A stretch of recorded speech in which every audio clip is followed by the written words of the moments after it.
سنو میرے بچے، میں تم سے اس وقت مخاطب ہوں جب تم سو رہے ہو۔ تم نے ایک ہاتھ اپنے رخسار کے نیچے رکھا ہوا ہے، تمہارے گھنگریالے بال تمہاری نم آلود پیشانی پر پڑے ہیں۔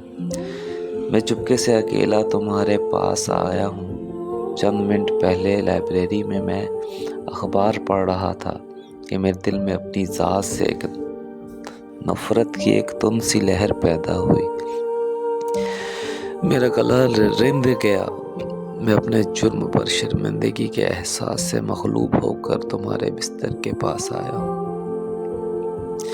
میرے بچے، یہ وہ ہیں باتیں جو میں سوچ رہا تھا۔ میں تم پر خفا ہوا۔ تم اسکول جانے کے لیے لباس پہن رہے تھے۔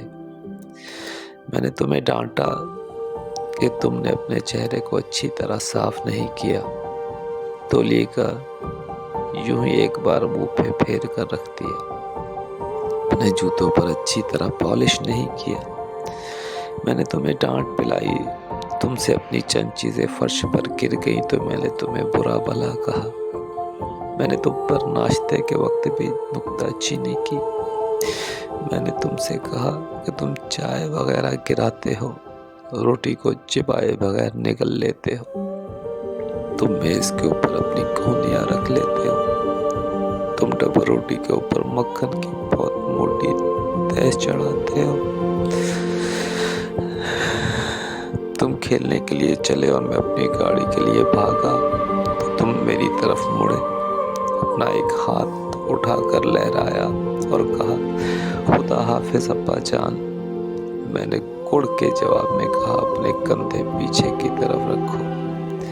دوپہر کے بعد بھی نکتہ چینی کا یہ دور پھر نئے سرے سے چلا۔ میں سڑک پر چلا آ رہا ہوں، چھپ کر کیا دیکھتا ہوں کہ تم اپنے گھٹنوں کے بل گولیاں کھیل رہے ہو۔ تمہاری جرابیں کئی جگہ سے پھٹی ہوئی تھی۔ میں تمہیں تمہارے ساتھی لڑکوں کے سامنے اپنے آگے آگے لے کر چلا، جس سے تمہاری تحقیر ہوئی۔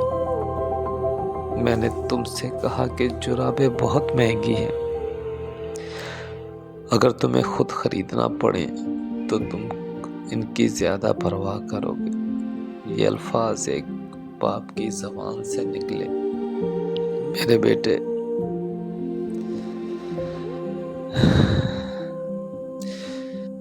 میرے بیٹے، شاید تمہیں یاد ہو، اس کے بعد شام کو میں اپنے کتب خانے میں پڑھنے میں مصروف تھا۔ تم جھجکتے ہوئے میرے پاس آئے اور تمہاری نظریں صاف کہہ رہی تھی کہ تمہارے جذبات کو سخت ٹھیس پہنچی ہے۔ میں نے اخبار کے اوپر سے تمہاری طرف جھانکا۔ تم نے میری نگاہوں سے اس مداخلت پر ناراضگی ٹپکتی دیکھی تو دروازے پر ہی رک گئے۔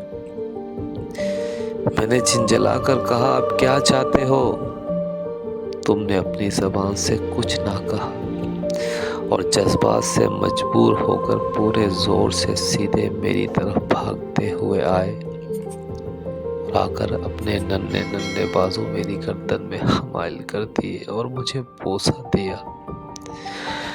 اس وقت تم نے مجھے اس جوش محبت سے بھیجا جو قدرت نے تمہارے دل میں پیدا کیا ہے اور جسے میری بے توجہی بھی کم نہ کر سکی۔ اس کے بعد تم چلے گئے اور سیڑھیوں پر زور زور سے پاؤں پٹکتے ہوئے اوپر چڑھ گئے۔ میرے بچے، تمہارے جانے کے بعد میرا اخبار میرے ہاتھ سے چھوٹ کر گر گیا اور مجھ پر ایک عجیب سا احساس ندامت طاری ہو گیا۔ میں عادت سے مجبور ہو کر کیا کرتا رہا ہوں؟ تم تو ابھی ایک ننھے سے بچے ہو۔ میں تمہاری دل جوئی کے بدلے تم پر نکتہ چینی کرتا رہا ہوں، تمہیں ڈانٹتا ڈپٹتا رہا۔ اس کا یہ مطلب نہیں کہ مجھے تم سے محبت نہیں، اس کی وجہ یہ تھی کہ میں تمہاری عمر کے مقابلے میں تم سے بہت زیادہ توقعات رکھتا تھا۔